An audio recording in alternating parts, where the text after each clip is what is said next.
Oh, here we go. Awesome. Darren, mate, thanks so much for joining me at such short notice. My name's Chris. For everyone who doesn't know this, man, this is Darren from Nookal, which is a patient management system used by a lot of physios in Australia. He agreed to have a quick conversation with me about some of kind of the main concerns that physios are having with at the moment. So again, thanks, mate. Thanks for coming on. Just tell me a little bit about yourself and Nookal as well. Yeah, no worries. So my name's Darren. As you said, I'm a physio of 20 years. I graduated from the University of Queensland, and I am one of the co-founders of Nookal, a practice management system that's been up and running for about 9-10 years now. And as you said, yeah, we've got a lot of physios using our system, and I'm obviously speaking to a lot of people from clinics at the moment about the changes that are occurring as a result of the virus, and the changes in process and structure around their clinic. And you know, it's a really great opportunity to improve and move with the times, because change is great.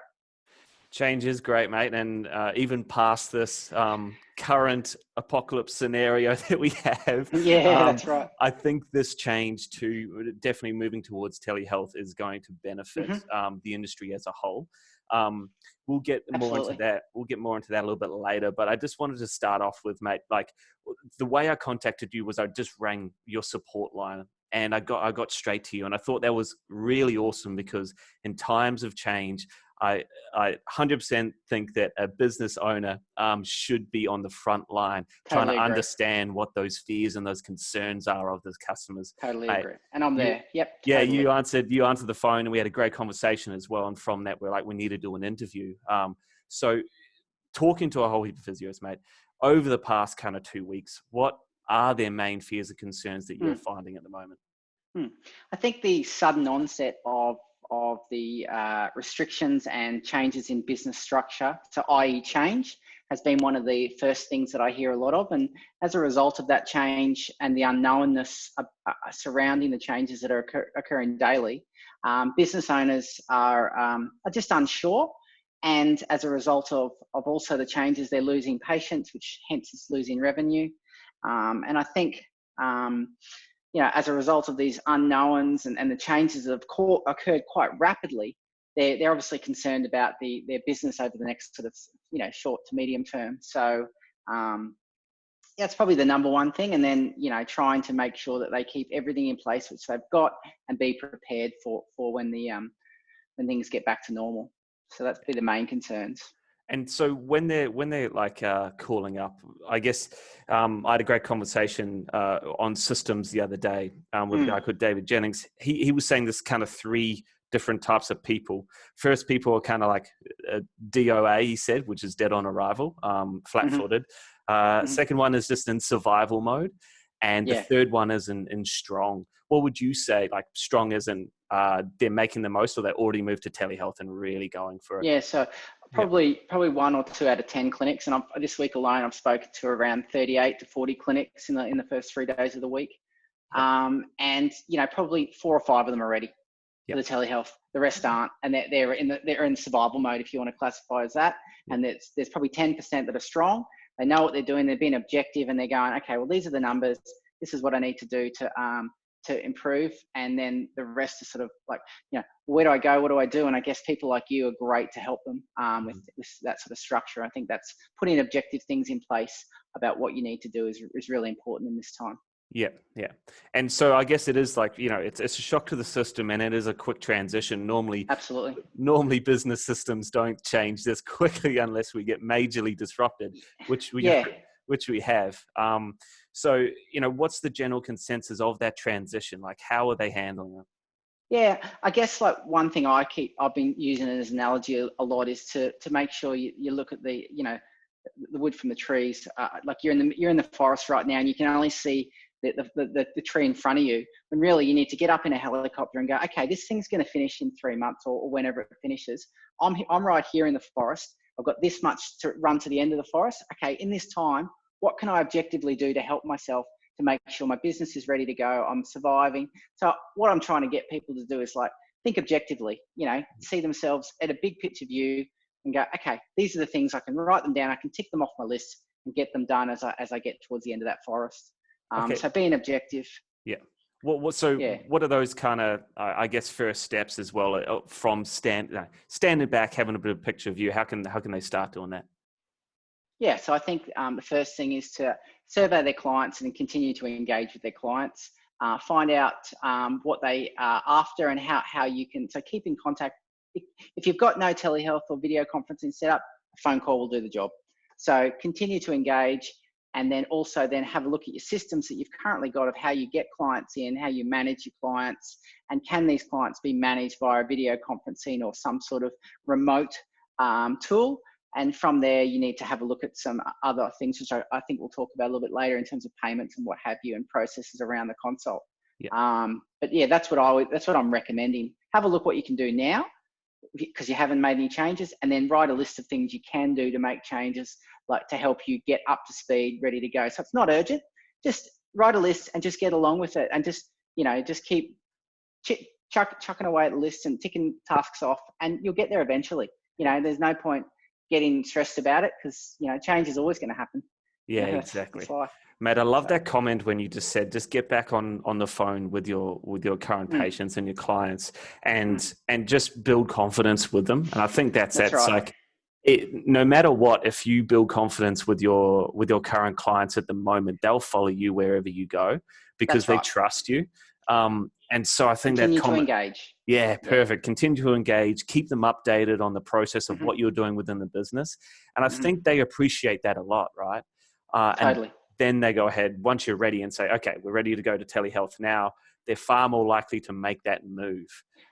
Absolutely. And look, there is changes around that, with continue to engage. You use other tools to engage when you're online and doing remote consults. But there's also a really awesome opportunity. Like, I'm in Brisbane right now, you're in Perth, but you can have a wider scope of patients. You can be treating patients in New Zealand. You could be treating patients in the UK. There's a massive opportunity to not just treat patients in your local 5-kilometre radius. You can start treating people all over the world. Do you know what I mean? There's massive potential right now that I think that, as the changes come in, you can look at those opportunities as well. Actually, I had a great conversation with a physio about 3 days ago. And we were talking about how it's opening his business, because a lot of his clients were FIFOs, right? And they'd come back and they'd do a bit of sport into themselves, go back up onto site and kind of stop that, that consultation interaction. So he's like, this is perfect for me because I know that my clients already want to continue on with those consultations, although the location is a problem. So if I implement this, then I can just tap already into their existing customer base and existing revenue as well, and the client is happy as well. Fully. Well, I just had a phone call with a physio just before I got on with you, and they're in Brisbane area that I am. They're a New Zealander, and they just said, "Oh, I've got all my patients back home that are ringing me, asking me for stuff. I'm going to start getting consults going for all the New Zealand customers and his Brisbane Gold Coast customers." He said, "I'm just like got so much work, it's unbelievable." I thought, that's just awesome. That's how it should be. Yeah. So, well, and all the New Zealanders at the moment, mate, they're held up in their homes for 4 weeks. So what better to do than do a physio treatment, eh? They're doing it well. Yeah, exactly. They're doing it well, mate. Yeah. Awesome, mate. So another big question that is coming up at the moment is payments. Moving to this new model, how do we manage payments in the short term and then also in the long term as well? Yeah, that's a really good question. So I think you need to always do your market research on what your area of expertise. If you're a specialist physio, or if you're a neuro physio, whatever area you're using, do the market research on what you're worth. Okay, that's your first thing. So at the moment, if you're a corner store, like not a corner store, like a musculoskeletal suburban physio, you might be looking at doing gap only to continue to get your patients to engage. Whereas if you're a specialist, you can charge what you want to. I think one of the other important things, once you've determined your price point, is to look at how you can get payment prior to the consult. So in Nookal, we haven't got it out yet, but it'll be out within hopefully beta version this Friday, early next week.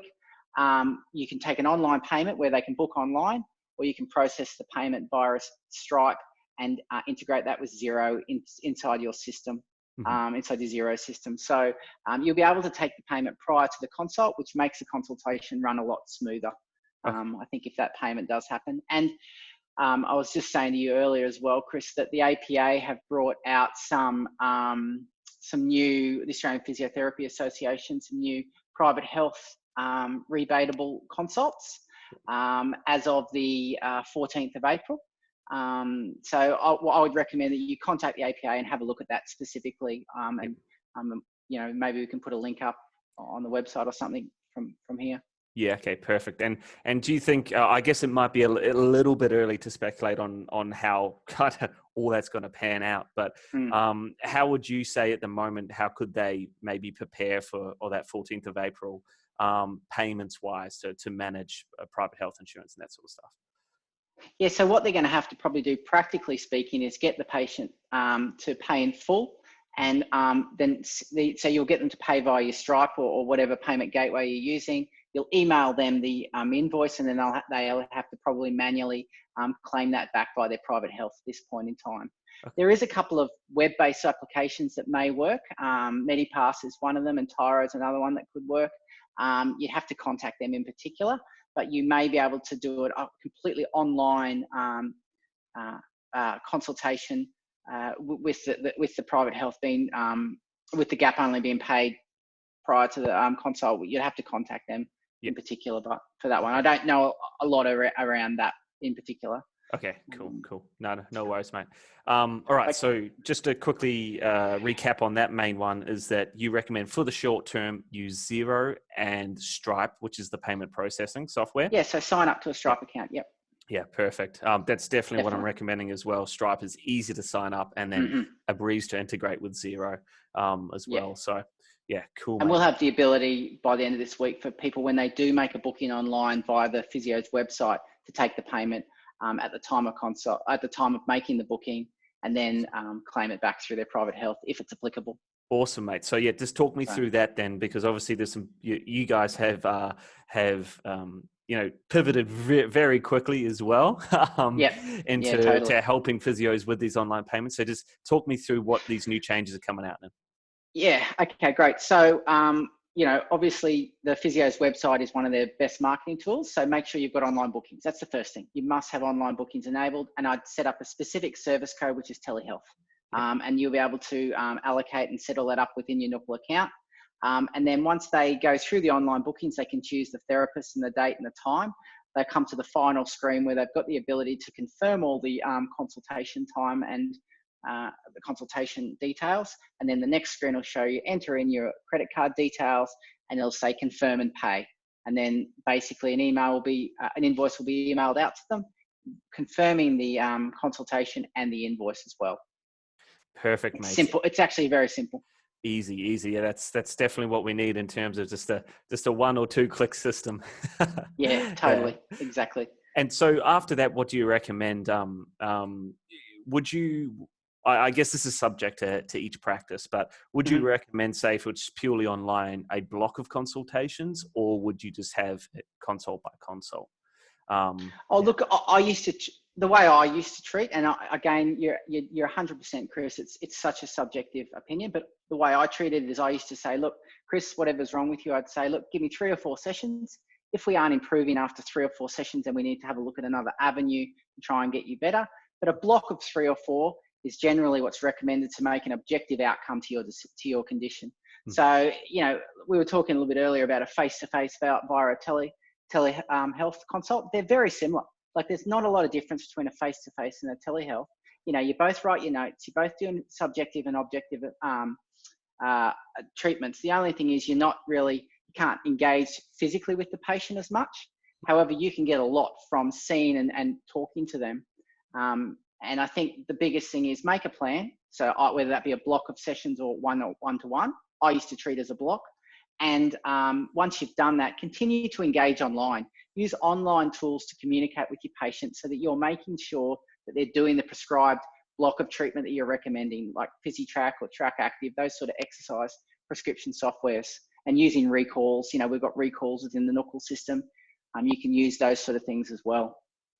Okay, that's a great thing as well. Do you have the ability, because one of the main difficulties is going to be convincing your customer as well to use this. It's both the physio practice moving and then helping your customer have the confidence this is going to work.